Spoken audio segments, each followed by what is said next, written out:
അടുത്തതായിട്ട് നോക്കാനുള്ളത് ഈ ഒരു ഫസ്റ്റ് ക്ലാസ്സിലായിട്ട് നമ്മൾ കുറച്ച് തിയറിയൊക്കെ നോക്കിയിട്ടുണ്ടായിരുന്നു. അതായത് ഇ ഒ ക്യു എന്താണ്, ഇ ഒ ക്യു കാണാനുള്ള ഇക്വേഷൻസ്, പിന്നെ ഹോൾഡിംഗ് കോസ്റ്റ് എന്താണ്, ഓർഡറിങ് കോസ്റ്റ് എന്താണ്, അങ്ങനത്തെ കുറച്ച് തിയറിയൊക്കെ നോക്കിയിട്ടുണ്ട്. അതുമായിട്ട് റിലേറ്റഡ് ആയിട്ട് വരുന്ന കുറച്ച് ടേംസും കൂടിയാണ് ഇതിൽ നോക്കാനുള്ളത്. ഒന്നാമത് നോക്കുന്നത് ലീഡ് ടൈം എന്താണ് എന്നുള്ളതാണ്. ഇനി ഇവിടെ പഠിക്കാനുള്ള കുറച്ച് കോൺസെപ്റ്റും കൂടെ ഉണ്ട്, അതും കൂടി ഇൻക്ലൂഡഡ് ആയിട്ടാണ് ടോട്ടലി ഈ ഒരു പ്രോബ്ലം വരുന്നത്. അതല്ലാതെ കംപ്ലീറ്റ് ആയിട്ടുള്ള ഒരു ചാപ്റ്ററിൽ ഒരുപാട് ടൈപ്പ് ക്വസ്റ്റ്യൻസ് ഉണ്ട്, ഒരുപാട് മോഡൽസ് ഉണ്ട് ഇതിന്.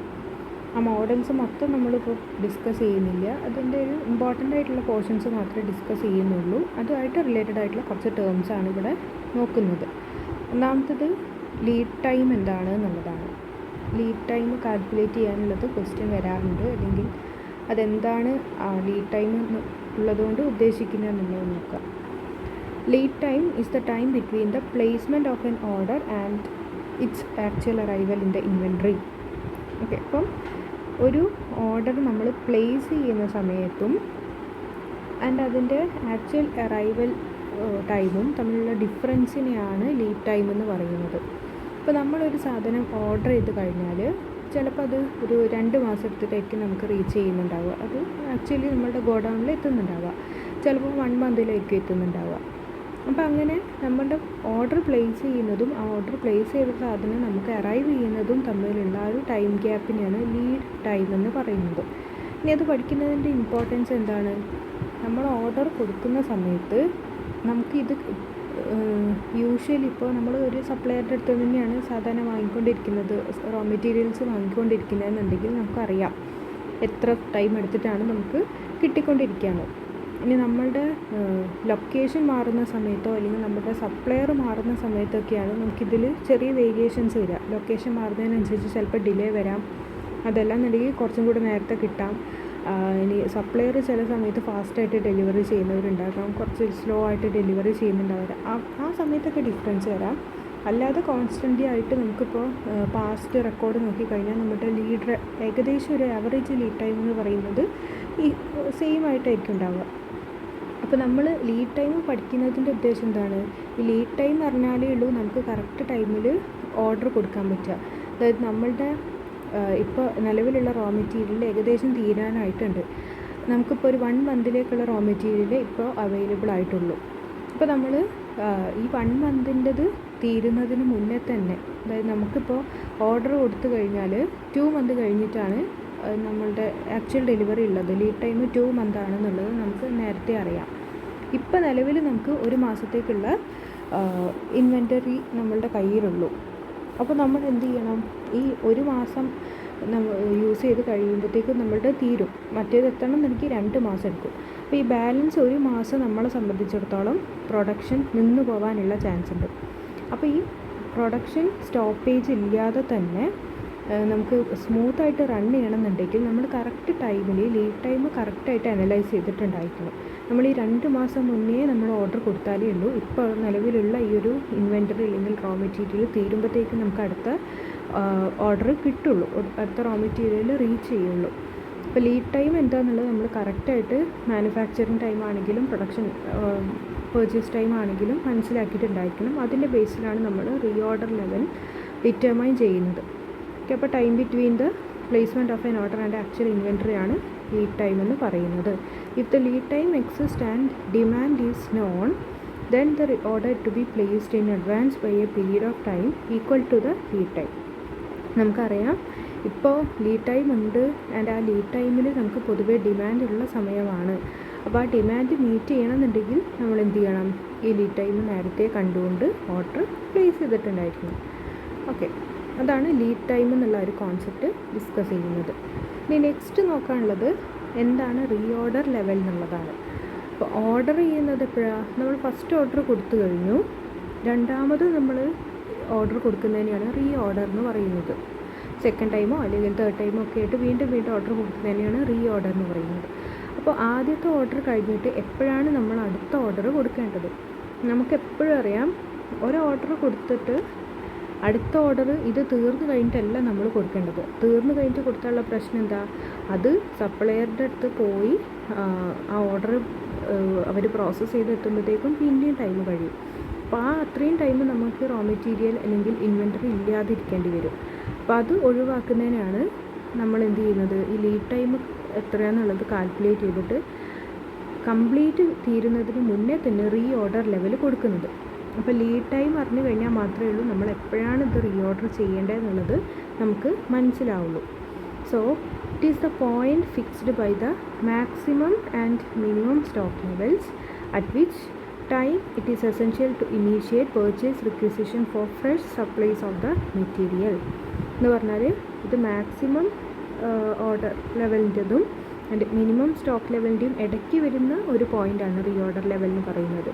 ഈ ടൈമിൽ വെച്ചിട്ട് നമുക്ക് എന്ത് ചെയ്യണം, പുതിയ പർച്ചേസ് റിക്വസിഷൻ എത്രയാണോ, അതായത് അടുത്ത ഓർഡർ നമ്മൾ കൊടുക്കേണ്ട ആ ഒരു ടൈം പോയിൻറ്റിനെയാണ് റീ ഓർഡർ ലെവൽ എന്ന് പറയുന്നത്. It is not a time gap, ഇത് ടൈം പോയിൻ്റാണ്. ഒരു പോയിൻ്റ് ഓഫ് ടൈമിൽ നമ്മൾ അടുത്ത ഓർഡർ ഫിക്സ് ചെയ്യണം.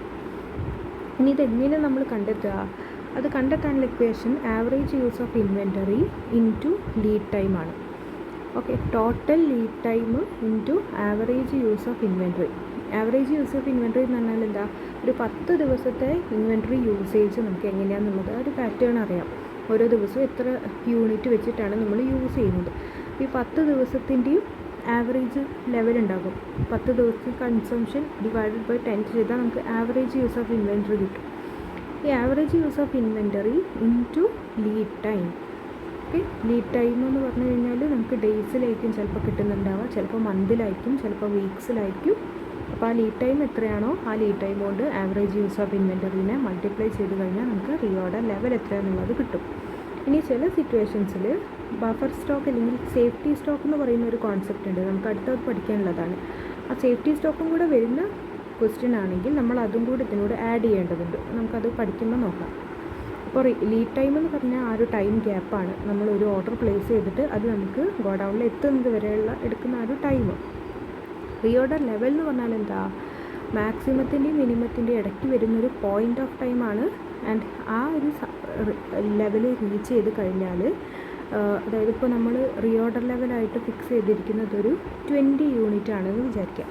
ഓക്കെ, 20 ആണ് നമുക്ക് റീ ഓർഡർ ലെവലായിട്ട് വന്നിട്ടുള്ളത്. അതെന്താ ഡിനോട്ട് ചെയ്യുന്നത്, നമ്മളുടെ ഇപ്പോഴത്തെ ഇൻവെൻറ്ററി യൂസ് ചെയ്ത് നമുക്ക് ബാലൻസ് ഒരു 20 യൂണിറ്റ് ആകുമ്പോൾ ആ 20 യൂണിറ്റ് എത്തുന്ന സമയത്ത് നമ്മൾ അടുത്ത ഓർഡർ പ്ലേസ് ചെയ്യണം. ഓക്കെ, അപ്പോൾ അടുത്ത ഈ ഒരു നമ്മൾ സെക്കൻഡ് ഓർഡർ പ്ലേസ് ചെയ്ത് കഴിഞ്ഞാൽ നമുക്ക് ലീഡ് ടൈം എന്ന് പറയുന്നത് 1 മന്ത് ആയിരിക്കാം. ഓക്കെ, ആ 1 മന്ത് എടുത്ത് നമുക്ക് അടുത്ത ഓർഡർ, നമ്മൾ ഓർഡർ ചെയ്ത സാധനം അടുത്ത 1 മാസം കഴിയുമ്പോഴേ നമുക്ക് കിട്ടുള്ളൂ. ആ 1 മാസം നമ്മൾ ഈ 20 യൂണിറ്റ് വെച്ചിട്ട് പ്രൊഡക്ഷൻ മുന്നോട്ട് കൊണ്ടുപോകണം. ഈ 20 യൂണിറ്റ് കഴിയുമ്പോഴത്തേക്ക് നമുക്ക് അടുത്ത ഓർഡർ ചെയ്ത സാധനം കിട്ടിയിട്ടുണ്ടാകും. ഓക്കെ, അപ്പോൾ ആ ഒരു ലീഡ് ടൈമിൽ നമ്മൾ നോർമലി യൂസ് ചെയ്യുന്ന ലെവൽ ഓഫ് കൺസംഷൻ ആണെന്ന് പറയാം നമുക്ക് റീ ഓർഡർ ലെവൽ എന്ന് പറയുന്നത്. അല്ലെങ്കിൽ എന്ത് പറയാം, റീ ഓർഡർ ലെവൽ എത്തിക്കഴിഞ്ഞാൽ നമുക്ക് എന്ത് ചെയ്യേണ്ടി വരും, അടുത്ത ഓർഡർ പ്ലേസ് ചെയ്യണം. എന്നാൽ മാത്രമേ ബാക്കിയുള്ള ടൈമിൽ നമുക്ക് യൂസ് ചെയ്യാനുള്ള, അതായത് പ്രൊഡക്ഷൻ സ്റ്റോപ്പ് ആവാതെ നമുക്ക് മുന്നോട്ട് പോകണം എന്നുണ്ടെങ്കിൽ ഈ ഒരു റീ ഓർഡർ ലെവലിലെങ്കിലും നമ്മൾ എന്ത് ചെയ്തിട്ടുണ്ടായിരിക്കണം, പുതിയതായിട്ടുള്ളൊരു ലെവൽ ഓഫ് ഇൻവെൻറ്ററി ഓർഡർ കൊടുത്തിട്ടുണ്ടായിരിക്കണം. ദെൻ നെക്സ്റ്റ് ഒരു കോൺസെപ്റ്റ് ബഫർ സ്റ്റോക്ക് അല്ലെങ്കിൽ സേഫ്റ്റി സ്റ്റോക്കാണ്. സേഫ്റ്റി സ്റ്റോക്ക് എന്ന് പറഞ്ഞാൽ ആ ടേമിൽ തന്നെ ഉണ്ട് സേഫ്റ്റി അല്ലെങ്കിൽ ബഫർ മീൻസ് ഒരു ഗ്യാപ്പാണ്, ബഫർ ചെയ്ത് നിൽക്കുക എന്ന് പറയും. സേഫ്റ്റി എന്ന് പറഞ്ഞാൽ എന്താ, നമുക്ക് എപ്പോഴും ഒരു മിനിമത്തിനേക്കാൾ കൂടുതൽ നമ്മൾ കീപ്പ് ചെയ്യേണ്ടത്, നമുക്കൊരു സേഫ്റ്റിക്ക് വേണ്ടി കീപ്പ് ചെയ്യേണ്ട സ്റ്റോക്ക് ലെവലാണ് safety stock level or buffer stock എന്ന് പറയുന്നത്. This is the additional stock needed to allow for delay in delivery or for any higher than expected demand that may arise during the lead time. അവിടെ എന്താ പറയുന്നത്, lead ടൈമിൽ നമുക്ക് extra demand വരികയാണ്, നമ്മൾ expect ചെയ്തതിനേക്കാൾ demand വരികയാണ്. Okay, അങ്ങനെ വരുന്ന സിറ്റുവേഷൻസിൽ അതിനെ മീറ്റ് ചെയ്യാൻ വേണ്ടിയിട്ട് അവിടെ നമുക്ക് പ്രത്യേകിച്ച് ഡിലേ അല്ലെങ്കിൽ സ്റ്റോപ്പേജ് ഒന്നും ഇല്ലാതെ നമുക്ക് പ്രൊഡക്ഷൻ മുന്നോട്ടേക്ക് കൊണ്ടുപോകണം എന്നുണ്ടെങ്കിൽ ആ ഡിലേസ് ഒക്കെ ഒഴിവാക്കിക്കൊണ്ട് നമുക്ക് പ്രൊഡക്ഷൻ മുന്നോട്ട് കൊണ്ടുപോകാൻ വേണ്ടി നമ്മൾ കീപ്പ് ചെയ്യേണ്ട അഡീഷണൽ സ്റ്റോക്ക് ലെവലിനെയാണ് സേഫ്റ്റി സ്റ്റോക്ക് എന്ന് പറയുന്നത്. ഫോർ എക്സാമ്പിൾ, ഇപ്പോൾ നമ്മളുടെ മിനിമം സ്റ്റോക്ക് ലെവൽ അല്ലെങ്കിൽ നമ്മളുടെ റീ ഓർഡർ ലെവൽ എന്ന് പറയുന്നത് 20 യൂണിറ്റ് ആണെന്ന് പറഞ്ഞു. ഓക്കെ, ഇനി നമ്മൾ അടുത്ത ഓർഡർ കൊടുത്തു. ആ ഒരു 20 യൂണിറ്റ് എത്തിയപ്പം നമ്മൾ അടുത്ത ഓർഡർ കൊടുത്തു. ഓക്കെ, ഇനി നമുക്ക് മുന്നിലുള്ള ഒരു ലീഡ് ടൈം എന്ന് പറയുന്നത്, നമ്മൾ ഈ ഓർഡർ കൊടുത്തിട്ട് നമുക്ക് 2 മന്തിനുള്ളിൽ നമ്മുടെ ലീഡ് ടൈം എന്ന് പറയുന്നത് 2 മന്താണ്. അപ്പോൾ 2 മന്ത് കഴിഞ്ഞിട്ട് നമുക്ക് എന്ത് കിട്ടുള്ളൂ? ഈ ഒരു ഓർഡർ ചെയ്ത അത്രയും ഇൻവെൻ്ററി കിട്ടുള്ളൂ. അത്രയും കാലം നമ്മൾ ഈ 20 യൂണിറ്റ് വെച്ചിട്ടാണ് പ്രൊഡക്ഷൻ ചെയ്യേണ്ടത്. അത് നമ്മളുടെ കണക്ക് കൂട്ടലനുസരിച്ച് 20 യൂണിറ്റ് മതി. ഈ ഒരു 2 മാസത്തേക്ക് 20 യൂണിറ്റ് ആ ഒരു മെറ്റീരിയൽ മതി. പക്ഷേ നമ്മൾ എക്സ്പെക്റ്റ് ചെയ്തതിനേക്കാൾ കൂടുതൽ ഡിമാൻഡ് ആ ഒരു ലീഡ് ടൈമിൽ നമുക്ക് വരികയാണ്. ഈ 2 മാസത്തിൻ്റെ ഉള്ളിൽ നമുക്ക് നമ്മൾ നോർമലി എക്സ്പെക്റ്റ് ചെയ്ത ഡിമാൻഡിനേക്കാൾ കൂടുതൽ ഡിമാൻഡ് നമുക്ക് വരികയാണ്. അപ്പോൾ നമുക്ക് 20 യൂണിറ്റ് മതിയാവില്ല. അപ്പോൾ ഈ ലീഡ് ടൈമിൽ എക്സ്ട്രാ വരുന്ന ഡിമാൻഡ് മീറ്റ് ചെയ്യുന്നതിന് വേണ്ടിയിട്ട്, അല്ലെങ്കിൽ ഡിലേ അവിടെ നമുക്ക് വരുന്ന ഡിലേ ഒഴിവാക്കുന്നതിന് വേണ്ടിയിട്ട് നമ്മൾ കീപ്പ് ചെയ്യേണ്ട അഡീഷണൽ സ്റ്റോക്ക് ലെവലിലാണ് സേഫ്റ്റി സ്റ്റോക്ക് എന്ന് പറയുന്നത്. എപ്പോഴും നമുക്ക് ഈ സേഫ്റ്റി സ്റ്റോക്ക് യൂസ് ചെയ്യേണ്ട ആവശ്യം ഉണ്ടാവണമെന്നില്ല. എപ്പോഴാണോ നമ്മൾ എക്സ്പെക്റ്റ് ചെയ്തതിനേക്കാൾ കൂടുതൽ ഡിമാൻഡ് നമുക്ക് വരുന്നത്, അപ്പോൾ മാത്രമായിരിക്കും നമ്മൾ ഈ സേഫ്റ്റി സ്റ്റോക്ക് യൂസ് ചെയ്യേണ്ടി വരിക. ബഫർ സ്റ്റോക്ക് നമ്മളുടെ ഒരു സേഫ്റ്റിക്ക് വെക്കുന്നതാണ്. എപ്പോഴും അത് ആ ഒരു ലെവൽ ഓഫ് ഇൻവെൻ്ററി നമുക്ക് യൂസ് ചെയ്യണമെന്നില്ല. നോർമൽ സിറ്റുവേഷൻസിൽ യൂസ് ചെയ്യണമെന്നില്ല. ബട്ട് എക്സ്ട്രാ ഓർഡിനറി ഡിമാൻഡ് വരുന്ന സിറ്റുവേഷൻസിൽ മാത്രമേ ഉള്ളൂ നമ്മൾ ഈ സേഫ്റ്റി സ്റ്റോക്ക് യൂസ് ചെയ്യേണ്ടത്. ഓക്കെ, ഇനി അത് കാണാനുള്ള equation maximum lead time minus normal lead time. Lead times ആണ് രണ്ടും പറയുന്നത്. നമുക്ക് അത് ക്വസ്റ്റ്യൻ വരുമ്പോൾ നമുക്ക് നോക്കാം. ലീഡ് ടൈംസ് തന്നിട്ടുണ്ടെങ്കിൽ maximum lead time minus normal lead time into consumption rate during the lead time. Maximum minus normal lead time കഴിഞ്ഞാൽ നമുക്കൊരു ഡിഫറൻസ് ഓഫ് എമൗണ്ട് കിട്ടും. ആ 2 ലീഡ് ടൈമും തമ്മിലുള്ള ഡിഫറൻസ് ഓഫ് എമൗണ്ട് കിട്ടും. അതിനെ consumption rate during the lead ടൈമായിട്ട് multiply ചെയ്യണം. ഇനി അതെങ്ങനെയാണ് കിട്ടുക? ലീഡ് ടൈമിലുള്ള കൺസംഷൻ റേറ്റ് എന്ന് പറഞ്ഞു കഴിഞ്ഞാൽ, അല്ലെങ്കിൽ കൺസംഷൻ എന്ന് പറഞ്ഞു കഴിഞ്ഞാൽ എന്താ, lead time into average inventory ചെയ്താലാണ് നമുക്ക് ലീഡ് ടൈമത്തെ ആവറേജ് എത്രയാണ് നമ്മൾ അവിടെ യൂസ് ചെയ്യുന്നത് എന്നുള്ളത് കിട്ടുക. ഓക്കെ, ആ ഇക്വേഷൻ നല്ലോണം പഠിച്ചു വയ്ക്കുക. പ്രോബ്ലം വരുമ്പോൾ നമുക്കത് ഈസി ആയിട്ട് മനസ്സിലാക്കും. കോൺസെപ്റ്റ് വൈസ് തന്നെ അത് പഠിക്കുക. എന്താണ് ബഫർ സ്റ്റോക്ക്, എന്താണ് റീ ഓർഡർ ലെവൽ, എന്താണ് ലീഡ് ടൈം.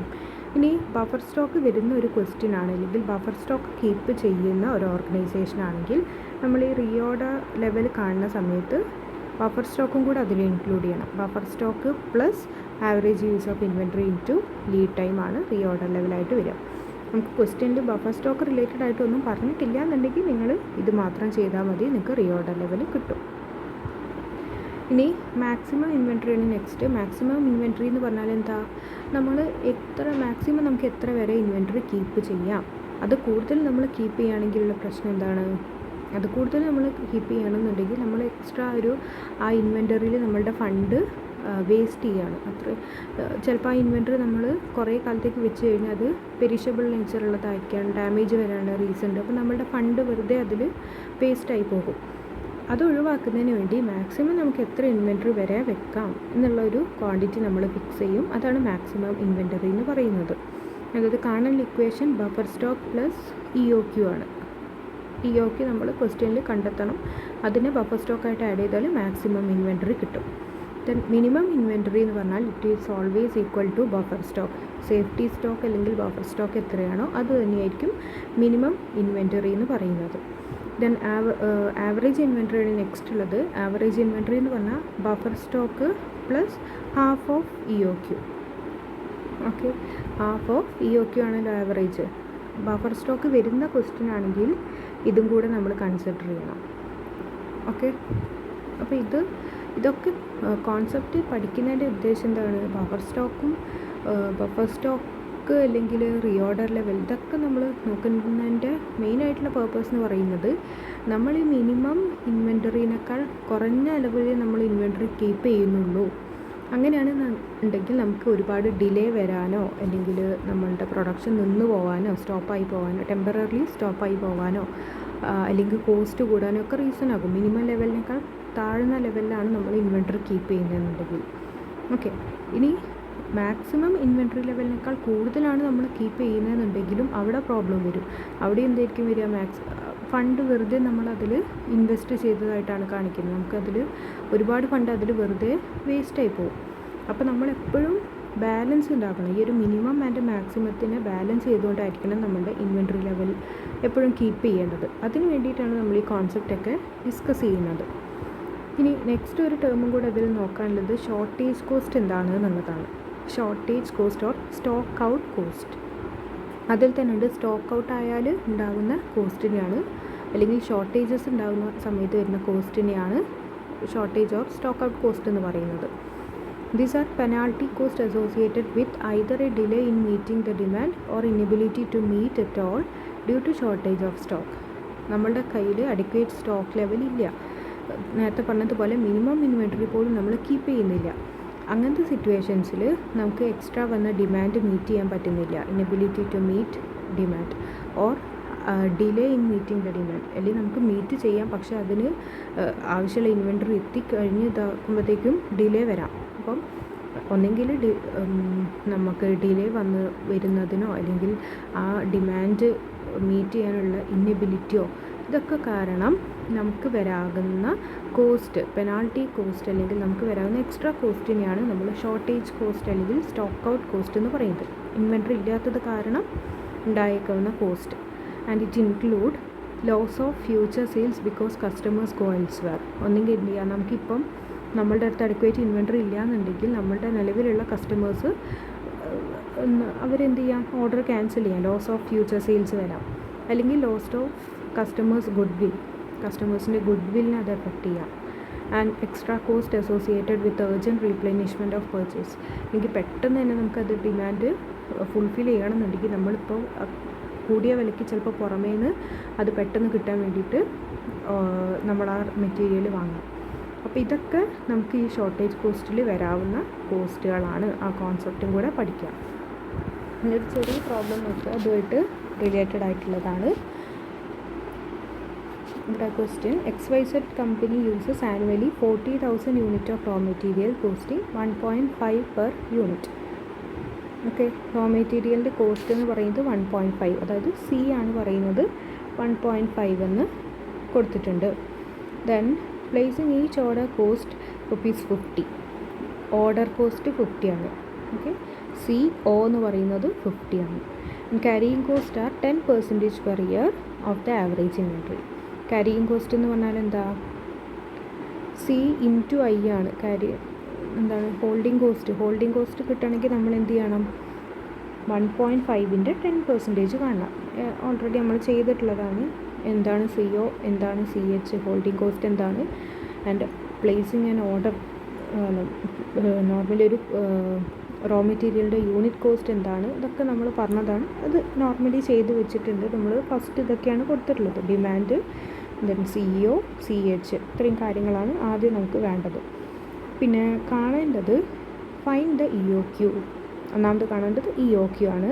EOQ കാണാനുള്ള ഇക്വേഷൻ നമുക്കറിയാം. ഈ പറഞ്ഞിരിക്കുന്ന സംഭവങ്ങൾ വെച്ച് കാണാവുന്നതേ ഉള്ളൂ. √2 × D × CO divided by CH. നമുക്കറിയാം EOQ കാണാനുള്ളത് ഓൾറെഡി നമുക്കറിയാവുന്നതാണ്. അത് വെച്ച് ചെയ്താൽ 5164 ആണെന്നുള്ളത് നമുക്ക് കിട്ടും. നെക്സ്റ്റ് പറഞ്ഞത് എന്താ, suppose that the company follows EOQ policy and it operate for 300 days a year, that the procurement time is 12 days and the safety stock is 500 unit, find the ROL. രണ്ടാമത് പറഞ്ഞിട്ടുള്ളത് റീഓർഡർ ലെവലാണ് കാണേണ്ടത്. Okay, reorder level കാണണമെങ്കിൽ നമുക്ക് എന്ത് വേണം, reorder level കാണാനുള്ള equation എന്ന് പറയുന്നത് average inventory into lead time ആണ്. ഓക്കെ, അപ്പോൾ ലീഡ് ടൈം കാണണം, ലീഡ് ടൈമത്തെ ഡിമാൻഡും കണ്ട് അത് നമ്മൾ മൾട്ടിപ്ലൈ ചെയ്യേണ്ടത്. ഓക്കെ, ദെൻ അവിടെ എക്സ്ട്രാ പറഞ്ഞിട്ടുള്ളത് സേഫ്റ്റി സ്റ്റോക്കും കൂടെ മെൻഷൻ ചെയ്തിട്ടുണ്ട്. ബഫർ സ്റ്റോക്ക് അല്ലെങ്കിൽ സേഫ്റ്റി സ്റ്റോക്ക് 500 ആണെന്നും പറഞ്ഞിട്ടുണ്ട്. അത് വെച്ച് നമ്മൾ ROL കാണണം, maximum, minimum and average inventory ലെവലും കാണണം. ബഫർ സ്റ്റോക്ക് ഡയറക്റ്റായിട്ട് തന്നിട്ടുണ്ട്, നമ്മൾ പ്രത്യേകിച്ച് കാണേണ്ട ആവശ്യമില്ല. സേഫ്റ്റി സ്റ്റോക്ക് ഇതിൽ കാണേണ്ട ആവശ്യമില്ല, ഡയറക്റ്റായിട്ട് പറഞ്ഞിട്ടുണ്ട് 500. ഇനി ROL എങ്ങനെ കാണും, റീഓർഡർ ലെവൽ എങ്ങനെ കാണും എന്നുള്ളത് നോക്കാം. എങ്ങനെ കാണുക, നമുക്കറിയാം നമുക്ക് ടോട്ടൽ 40,000 ആണ് റിക്വയർമെൻറ്റ് എന്ന് പറയുന്നത്, ആനുവൽ ഡിമാൻഡ് എന്ന് പറയുന്നത് 40,000 ആണ്. ഇനി ഒരു ദിവസത്തെ ഡിമാൻഡാണ് നമുക്ക് ആദ്യം അറിയേണ്ടത്. അപ്പോൾ 40,000 ഡിവൈഡഡ് ബൈ ഇവിടെ പറഞ്ഞിട്ടുണ്ട് 300 ഡേയ്സാണ് ഈ ഒരു ഓർഗനൈസേഷൻ ഓപ്പറേറ്റ് ചെയ്യുന്നത്. ഒന്നും നമ്മളോട് പറഞ്ഞിട്ടില്ല എന്നുണ്ടെങ്കിൽ ഡേയ്സ് നമുക്ക് 365 ഡേയ്സ് എടുക്കാം. ഇനി നമ്മളോട് പറഞ്ഞിരിക്കുന്നത് മന്ത്ലി ലീഡ് കൺസംഷൻ ആണെങ്കിൽ നമുക്ക് എന്ത് ചെയ്താൽ മതി, ഡിവൈഡഡ് ബൈ 12 ചെയ്താൽ മതി. വീക്സ് ആണെങ്കിൽ 52 ചെയ്താൽ മതി. ഡേയ്സ് ആയതുകൊണ്ടാണ് ഇവിടെ 300 എടുത്തത്. അതും ഇവിടെ മെൻഷൻ ചെയ്തതുകൊണ്ടാണ് 300 എടുക്കുന്നത്. ഒന്നും പറഞ്ഞിട്ടില്ലെങ്കിൽ 365 ഡേയ്സ് തന്നെയായിട്ട് നമ്മൾ അസ്യൂം ചെയ്താൽ മതി. ഒരു ഇയറിൽ 365 ഡേയ്സ്. ഇവിടെ നമ്മളോട് പറഞ്ഞതുകൊണ്ട് നമ്മൾ 300 ഡേയ്സാണ് ഒരു ഇയറിൽ ഇവർ ഓപ്പറേറ്റ് ചെയ്യുന്നതായിട്ട് കൺസിഡർ ചെയ്യുന്നത്. അപ്പോൾ ഒരു ദിവസത്തെ ഡിമാൻഡ് എന്ന് പറയുന്നത് 300 ആണ്. അപ്പോൾ ടോട്ടൽ 40,000 ഡിമാൻഡ് ഉണ്ട്, ആനുവൽ ഡിമാൻഡ്. അതിനെ 300 ദിവസം കൊണ്ട് ഡിവൈഡ് ചെയ്ത് കഴിഞ്ഞാൽ നമുക്ക് 133 യൂണിറ്റ് ആണ് റിക്വയർമെൻറ്റ് പെർ ഡേ എന്നുള്ളത് കിട്ടും. ഓക്കെ, ഇനി നമുക്ക് വേണ്ടത് ലീഡ് ടൈമിലത്തെ കൺസംഷൻ എത്രയാണ് എന്നുള്ളതാണ്. ലീഡ് ടൈം നമുക്ക് തന്നിട്ടുള്ളത്, അതായത് ലീഡ് ടൈം എന്ന് പറയുന്നത് പ്രൊക്യൂർമെൻറ്റ് ടൈം ഈസ് 12 ഡേയ്സ്. അതായത് നമ്മൾ ഓർഡർ ചെയ്താൽ നമുക്ക് ഓർഡർ കിട്ടണമെന്നുണ്ടെങ്കിൽ 12 ദിവസം എടുക്കും. ഈ ലീഡ് ടൈം ഡേയ്സിൽ തന്നതുകൊണ്ടാണ് നമ്മൾ എന്ത് ചെയ്തിട്ടുള്ളത്, റിക്വയർമെൻറ്റ് പെർ ഡേ കണ്ടിട്ടുള്ളത്. ലീഡ് ടൈം നിങ്ങൾക്ക് തന്നിട്ടുള്ളത് 12 ഡേയ്സിന് പകരം 6 മന്ത് ആണെന്നുണ്ടെങ്കിൽ നമ്മൾ എന്ത് ചെയ്യണം, റിക്വയർമെൻറ്റ് മന്തിലാണ് എടുക്കേണ്ടത്. ഓക്കെ, അപ്പോൾ ലീഡ് ടൈം എന്തിലാണോ തന്നിട്ടുള്ളത്, 12 ഡേയ്സിലാണെങ്കിൽ നിങ്ങൾ എന്ത് ചെയ്യുക, റിക്വയർമെൻറ്റ് പെർ ഡേയ്സ് എടുക്കുക. മന്തിലാണ് തന്നതെന്നുണ്ടെങ്കിൽ മന്തിലെടുക്കുക. ക്വസ്റ്റ്യൻ അനുസരിച്ചിട്ട് മാറിക്കൊണ്ടിരിക്കും. അപ്പോൾ ഇവിടെ പ്രൊക്യൂർമെൻറ്റ് ടൈം തന്നത് 12 ഡേയ്സ് ആണ്. സോ നമ്മൾ റിക്വയർമെൻറ്റ് പെർ ഡേ തന്നെയാണ് അത് കാൽക്കുലേറ്റ് ചെയ്തിരിക്കുന്നത്. ഇനി ലീഡ് ടൈം ഡിമാൻഡ് കാണണമെന്നുണ്ടെങ്കിൽ നമ്മൾ എന്ത് ചെയ്യണം, അല്ലെങ്കിൽ നോർമൽ ലീഡ് ടൈം കൺസംഷൻ കാണണമെന്നുണ്ടെങ്കിൽ നമ്മൾ എന്ത് ചെയ്യുക, 12 × 133. 133 ആണ് നമുക്ക് ഒരു ദിവസത്തെ റിക്വയർമെൻറ്റ്. അതിന് ലീഡ് ടൈം 12 ദിവസമാണ്. 12 ദിവസം 133 യൂണിറ്റ് വെച്ച് നമ്മൾ യൂസ് ചെയ്യുകയാണെങ്കിൽ ഈ ലീഡ് ടൈമിൽ നമുക്ക് 1596 യൂണിറ്റ് ആവശ്യമായിട്ട് വരും. അതാണ് നമ്മൾ ലീഡ് ടൈമിലത്തെ ഡിമാൻഡ് അല്ലെങ്കിൽ ലീഡ് ടൈമിലത്തെ കൺസംഷൻ, നോർമൽ കൺസംഷൻ എന്ന് പറയുന്നത്. ഓക്കെ, ഇനി ബഫർ സ്റ്റോക്ക് നമുക്ക് 500 ആണ് ക്വസ്റ്റ്യൻ പറഞ്ഞിട്ടുണ്ട്. സേഫ്റ്റി സ്റ്റോക്ക് 500 ആണ്. അങ്ങനെയാണെങ്കിൽ ROL കാണേണ്ട equation safety stock plus normal lead consumption. ഇവിടെ നമ്മൾ എഴുതിയിരിക്കുന്ന ഇക്വേഷൻ ഇതാണ്. Reorder level average use of inventory into lead time. ഇതാണ് ഇപ്പോൾ നമ്മൾ ചെയ്തത്. ലീഡ് ടൈം 12ഉം ആവറേജ് യൂസ് ഓഫ് ഇൻവെൻറ്ററി 133 ആണെന്ന് നമ്മൾ ഇപ്പോൾ കാൽക്കുലേറ്റ് ചെയ്തിട്ടുണ്ട്. ഇവിടെ പെർ ഡേ തന്നെ കാൽക്കുലേറ്റ് ചെയ്തിട്ടുണ്ട്. അതാണ് ഞാൻ പറഞ്ഞിട്ടുള്ളത്. സേഫ്റ്റി സ്റ്റോക്കും കൂടെ തന്നിട്ടുള്ള ക്വസ്റ്റ്യൻ ആണെന്നുണ്ടെങ്കിൽ അതും കൂടെ നമ്മൾ ആഡ് ചെയ്യണം. ഇവിടെ നമുക്ക് സേഫ്റ്റി സ്റ്റോക്കും കൂടെ തന്നിട്ടുണ്ട്, അതുകൊണ്ട് നമ്മൾ ഈ 500ഉം കൂടെ ആഡ് ചെയ്യുന്നു.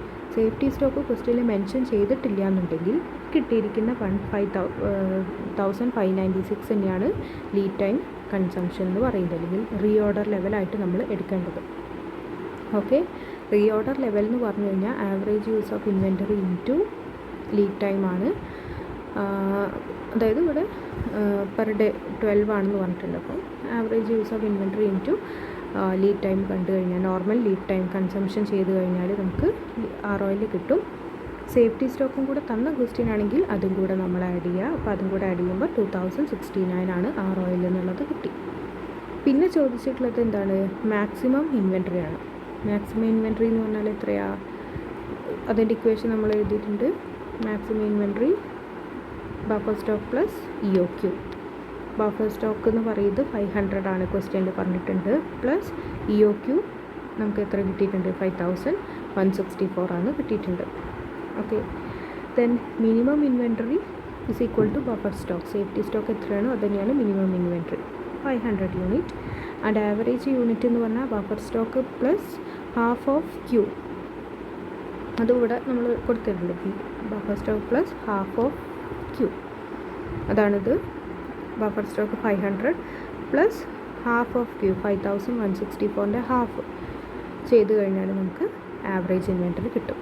അപ്പോൾ ഈ പ്രോബ്ലത്തിൽ നമുക്ക് ബഫർ സ്റ്റോക്ക് ഡയറക്റ്റായിട്ട് തന്നിട്ടുണ്ട്, അത് കാൽക്കുലേറ്റ് ചെയ്യേണ്ട ആവശ്യമില്ല. ആൻഡ് ബഫർ സ്റ്റോക്കും കൂടെ തന്നതായതുകൊണ്ട് ROL കാണുന്ന സമയത്ത് അതും കൂടെ നമ്മൾ ഇൻക്ലൂഡ് ചെയ്തിട്ടുണ്ട്. ആൻഡ് ഇവിടെ ലീഡ് ടൈം ഡേയ്സിൽ തന്നതുകൊണ്ട് നമ്മൾ റിക്വയർമെൻറ്റും പെർ ഡേ കണ്ടിട്ടാണ് അതിനെ മൾട്ടിപ്ലൈ ചെയ്തിട്ട് നോർമൽ ലീഡ് ടൈം കൺസംഷൻ എടുത്തിട്ടുള്ളത്. ഓക്കെ, ബാക്കി ഇതുമായിട്ട് റിലേറ്റഡ് ആയിട്ടുള്ള പ്രോബ്ലം അടുത്ത ക്ലാസ്സിൽ നോക്കാം.